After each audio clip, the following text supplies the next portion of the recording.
오늘 함께 보실 말씀은 마태복음 5장 1절에서 12절 말씀입니다. 너무나 유명한 말씀이죠. 우리가 같이 한번 쭉 같이 읽어보도록 하겠습니다. 목사 위에도 같이 좀 띄워주세요. 1절부터 같이 있습니다. 시작. 예수께서 무리를 보시고 산에 올라가 앉으시니 제자들이 나온지라 입을 열어 가르쳐 이르시되 심령이 가난한 자는 복이 있나니 천국이 그들의 것이며 애통하는 자는 복이 있나니 그들이 위로를 받을 것이며 온유한 자는 복이 있나니 그들이 땅을 기업으로 받을 것이며 의에 줄이고 목마른 자는 복이 있나니 그들이 배부를 것이며 긍휼히 여기는 자는 복이 있나니 그들이 긍휼히 여김을 받을 것이며 마음이 청결한 자는 복이 있나니 그들이 하나님을 볼 것이며 화평하게 하는 자는 복이 있나니 그들이 하나님의 아들이라 일컬음을 받을 것이며 의를 위하여 박해를 받는 자는 복이 있나니 천국이 그들의 것임이라. 나로 말미암아 너희를 욕하고 박해하고 거짓으로 너희를 거슬러 모든 악한 말을 할 때에는 너희에게 복이 있나니 기뻐하고 즐거워하라. 하늘에서 너희의 상이 큼이라. 너희 전에 있던 선지자들도 이같이 박해하였느니라. 아멘. 오늘은 제자의 특성, 팔복에 관한 제목으로 말씀을 전할 텐데요. 이 지도가 계속해서 이제 우리가 마태복음 이야기할 때 말씀드릴 텐데, 오늘은 팔복의 어떤 서론 부분을 전할 거고요. 이제는 팔복의 이제 한 가지를 가지고 제가 설교가 주어지는 시간마다 이제 좀 말씀을 나누고자 합니다. 팔복이 굉장히 중요합니다. 앞에 보시는 거와 같이 수요일 날 말씀을 드렸잖아요.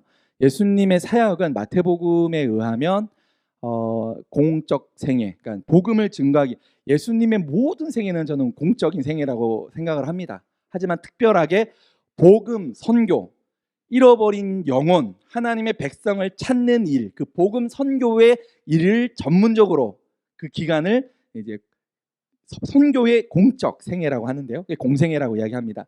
한 3년 정도, 3년이나 3년 6개월 정도라고 이제 이야기를 하는데요. 그 중에 1년은 이 선교, 공적 이 선교를 하는 기간을 위해 준비하는 기간이 1년 정도 되었다고 합니다. 그리고 오늘 이 산상수훈을 통해서 본격적으로 이제 예수님의 복음 선교 사역이 시작이 되는 거라고 이제 볼 수가 있습니다. 자, 산상수훈은 누구를 대상으로 예수님이 가르치신 걸까요? 모여있는 많은 군중들, 불특정 다수의 군중들을 위해서 하신 설교일까요? 아니면은 소수의 제자들을 따로 부르셔서 그 제자들을 위해서 가르쳤던 말씀일까요? 네, 맞습니다. 바로 제자들을 위해서 가르치신 말씀이에요. 왜냐하면 예수님은 전지전능하신 하나님이시죠. 그럼에도 불구하고 똑같은 인간, 우리의 모습으로 오셨기 때문에 그 육체를 입고 계시기 때문에 시공간적인 제한이 분명히 있습니다. 그리고 하나님도 천지를 창조하실 때 하나님께서 우주 만물을 만드시고 그리고 사람을 만드셨잖아요. 그리고 그 이후에는 누구와 더불어서 하나님께서 일하기를 원하셨습니까? 사람과 더불어 일을 하셨죠. 아담이 처음으로 가진 인류 최초의 직업이 혹시 뭔지 아세요? 장명소입니다. 장명소. 아담이, 하나님께서 아담을 통하여 모든 짐승들, 모든 만물들을 향해서 이름을 짓게 하잖아요. 너는 원숭이가 생겼으니까 원숭이. 무슨 말이죠? 사물의 이름을 지었어요. 하나님께서 분명히 하실 수 있는 일이잖아요. 그런데 하나님께서는 사람과 더불어서 이제 세상 만물을 다스려 가기를 원하셨던 거죠. 마찬가지예요. 예수님도 얼마나 능력이 많으세요. 하나님 나라의 복음을 전하셨고 죽은 자도 살리시고 어떤 병도 다 치유하시는 능력의 주님이시잖아요. 그럼에도 불구하고 주님은 홀로 일하지 않으셨어요. 제자들과 함께 일하셨죠.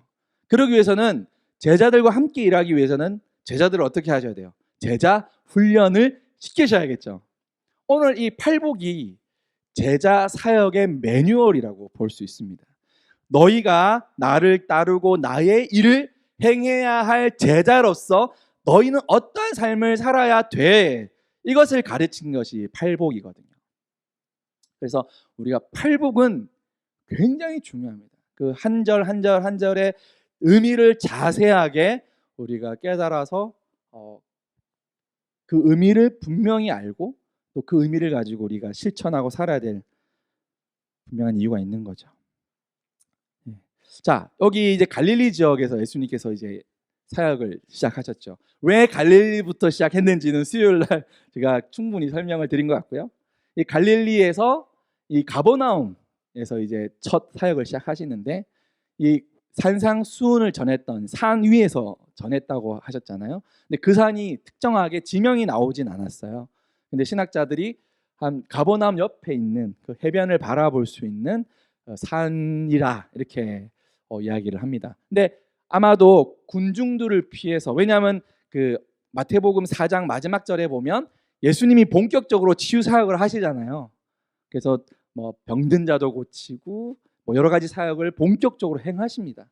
그 사역 가운데 제자들을 따로 불러서 산에 모여봐. 그리고 이제 내가 너희들한테 어떻게 제자의 삶을 살아야 할지, 또 너희는 어떠한 모습을 가지고 선교적 삶을 살아야 할지 내가 가르쳐 줄게. 그렇게 이제 제자를 따로 불러서 이제 교육하시고 있는 것입니다. 그 산상수훈을 검색해서 찾아보면 여러 가지 그림이 있거든요. 많은 군중들이 있는 그림도 있고 또 소수에 모여 있는 그림도 있습니다. 근데 오늘 마태복음에서의 산상수훈은 이제 소수의 제자들이 모여서 이제 말씀을 배우고 있는 그런 장면을 떠오르시면 될 것 같습니다. 그러니까 어떻게 보면은 이제 금요 기도회 같은 경우는 사실은 이제 우리 교회에서도 특별히 이제 교회 부흥을, 물론 이 자리에 참석 안 하신 분들도 간절히 원하고 바라는 일이지만, 하지만 이 금요 기도에 나오신 분은 더 간절해서 나온 줄 믿습니다. 네. 그렇기 때문에 이 팔복은 오늘 우리들에게 좀 더 큰 의미가 있지 않을까, 그런 생각을 해봤습니다. 오늘 이 팔복, 이 마태복음 이 본문을 제자들을 향한 주님의 마음이라고 생각해 보았고요. 제가 첫 번째로 살펴볼 것은 예수님은 무리를 보시고 산에 올라가 주님 앞으로 나온 제자들을 향해 말씀하셨다라는 것입니다. 이 팔복은, 이 산상수훈은 어떤 신학자는 말하기를 혁명적이다라고 이야기를 해요. 왜냐하면 그 당시에 보편적으로 생각했던 어떤 고정관념들 그리고 일반 상식이 있을 거잖아요. 근데 팔복은 그 모든 상식을 부수는, 그리고 이제 바리새인과 사두개인들, 소위 말하는 율법주의자들이 가르쳤던 그들의 이제 복음이라고 해야 될까요? 그들의 하나님 말씀이라고 가르쳤던 것들, 그 내용을 보면 핵심적인 게 무엇입니까? 우리의 행위를 통해서 우리가 구원받을 수 있다고 가르쳤잖아요. 열심히 십계명을 따르고 조상들로부터 내려온 규례를 엄격하게 지키면, 그러면 너희는 하나님의 자녀고 구원받을 수 있다라고 가르쳤어요. 근데 그러한 율법주의는 여전히 오늘날에도 이스라엘 문화권에는 살아 있습니다. 여러분, 안식일에는 절대 일하면 안 되죠. 안식일 날은 일하면 안 됩니다. 근데 그 일에도 여러 가지가 있어요. 그 안식일에 그 기르던 나귀가 구덩이에 빠졌어요. 그러면 그 구덩이에서 나귀를 끌어올릴 수 있습니까? 없습니까? 있어요. 그거는 또 괜찮대. 그거는 괜찮은데 죽어가는 사람을 병을 고쳐서 살리는 건 안 된다라는 거예요. 이상하죠? 이 나귀의 생명보다 사람의 생명이 더 귀하지 않습니까? 물론 나귀가 섭섭해할 수는 있지만 그래도 나귀보다는 사람의 생명이 더 소중하잖아요. 그죠? 그런데 그건 안 된다라는 거예요. 그러니까 자기들이 정해놓은 어떤 1번부터 10번까지를 지켜야만 구원받을 수 있다고 가르치는 게 율법주의예요. 근데 예수님의 팔복은 모든 율법을 다 깨뜨리는 말씀이에요. 그 당시에는 상상할 수 없는 혁명의 말씀이 선포되어지고 있는 거죠. 아마 제자들이 너무너무 놀라고 무서워했을 것 같다는 생각이 들어요. 우리가 그렇게 살아야 된단 말인가? 이러면서. 팔복의 이 복을 이제 기뻐하며 살아가는 자들이 누구다? 주님의 제자들이다라는 거예요. 그러니까 팔복을 우리가 자세하게 배우면 여러분 이렇게 좋아할 만한 일은 절대 아니에요. 심령이 가난한 자는 복이 있나니 천국이 저희 것이며. 그러니까 천국을 가지려면 어떻게 한다고요? 심령이 가난해져야 한다고 이야기합니다. 마태는 심령이 가난하다고 표현했고 누가는 진짜 가난을 의미했어요. 그러니까 둘 다 서로 보완을 하죠. 그러니까 우리가 아무리 부자라도 하나님께서 우리에게 물질의 축복을 주실 수 있습니까? 없습니까? 당연히 주실 수 있죠. 우리는 부자가 될 수 있어요. 그런데 부자가 나를 위해 살아간다면 그 축복은 저주로 바뀔 거예요. 근데 하나님이 주신 물질을 하나님의 나라를 위해서 나에게 맡긴 하나님의 것이고 내가 그것을 잘 선용하여 주의 뜻을 이루는 데 사용한다면 그는 복된 사역이 되는 거죠. 그래서 우리를 청지기라고 이야기합니다. 청지기는 무엇이죠? 참고 지키는 사람이에요. 다 자기가 마음대로 쓸 수 있지만 자기 게 아닌. 그죠? 그러니까 우리가 심령이 가난한 거는, 마음이 가난한 거는 내가 아무리 많은 부를 가지고 있다도 그것을 나의 것으로 여기지 아니하고 하나님 저는 아무것도 아닙니다. 저는 아무것도 아닙니다. 주 예수 그리스도 당신이 없이는 저는 아무 일도 할 수 없습니다. 그러한 주님을 의지하지 않고는 살아갈 수 없다는 믿음의 선언이 있어야만 나의 것이 아니에요. 하나님이 나에게 주신 자녀도 나의 것이 아니에요. 평생 함께 살아갈 아내도 나의 것이 아니에요. 내 이름으로 되어 있는 집도 나의 것이 아니에요. 전 제 이름으로 되어 있는 집은 없어요. 차도 저희 아내 이름으로 되어 있어요. 어쨌든 제 이름으로 된 것이라 할지라도 나의 것이 아님을 아는 것, 그것이 뭐라고요? 그게 복이라는 거예요. 이해가 되십니까? 아마 이 저녁에 오신 분들은 무슨 말인지 다 아실 것 같아요. 근데 이게 쉬운 게 결코 아니에요. 예수님이 누군지를 알지 못하면 절대로 무슨 말인지 이해할 수 없는 거예요. 아니 왜 내 걸 내 거로 여기지 말아야 되지? 그게 복이라는 겁니다. 그러니까 우리가 예수님의 제자로 살아간다는 거는 단순하고 쉬운 일이 아니에요. 나의 의지와 나의 생각으로는 이룰 수 없는 일들입니다. 오직 주의 성령이 임해야만, 우리가 주님을 의지해야만 이룰 수 있는 것들임을 우리가 기억할 때 예수님의 제자가, 팔복을 이제 듣고 배우는 제자가 어떠한 마음을 가져야 하는지 우리가 볼 수 있습니다. 다른 말로 하면 그런 선택과 그러한 삶을 살지 않으면 주의 제자가 될 수 없다라는 거예요. 여러분, 교회는 물론 아직 믿음이 성숙하지 못한 많은 사람들도 모여요. 하지만 주의 제자들, 성숙한 주의 제자들도 있어야겠죠. 어떤 교회가 좋은 교회일까요? 주의 말씀에 순종하고 주의 뜻을 의지하여 살아가는 성숙한 제자들이 많은 교회가 좋은 교회인 줄 믿습니다. 그러므로 여러분 한 사람 한 사람이 얼른 빨리 믿음의 성숙을 이루어서 제자들을 양육하고 잃어버린 영혼을 향해 찾아야 하는 거예요. 왜 교회가 전도의 구령을 잃어버리느냐? 왜 교회가 선교적 교회가 되지 못하느냐? 우리들의 예배, 우리들만의 어떤 프로그램으로 그냥 그것이 마치 좋은 것처럼, 그렇게 하는 것이 마치 신앙생활인 것처럼 우리가 착각하고 살고 있느냐?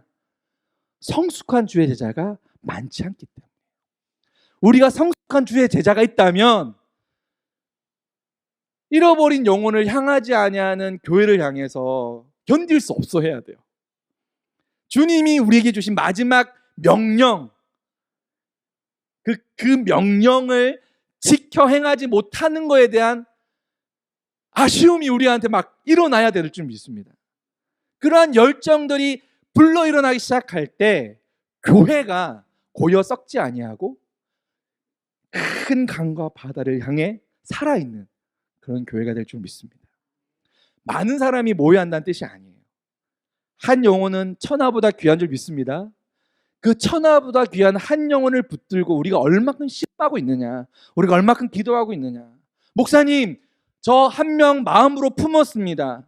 저와 직장생활 같이 하는 김아무개, 박아무개입니다. 그 영혼을 바라보며 하나님은 저한테 그 영혼을 사랑하는 마음을 주세요. 함께 기도해 주세요.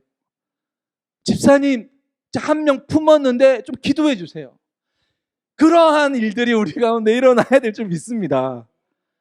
그러한 성숙한 제자가 되기를 주의 이름으로 축복합니다. 두 번째로, 예수님은 제자된 자들에게 그들이 주님 안에서 복 있는 자라는 것을 알려주기를 원하셨어요. 자, 예수님의 제자는 자기를 포기해야 돼요. 여러분은 자기를 포기하셨죠?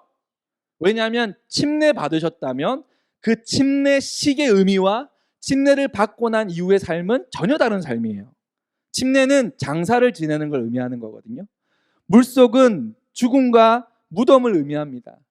죽었다가 주 예수 그리스도를 믿는 은혜의 믿음으로 다시 살아나는 거예요.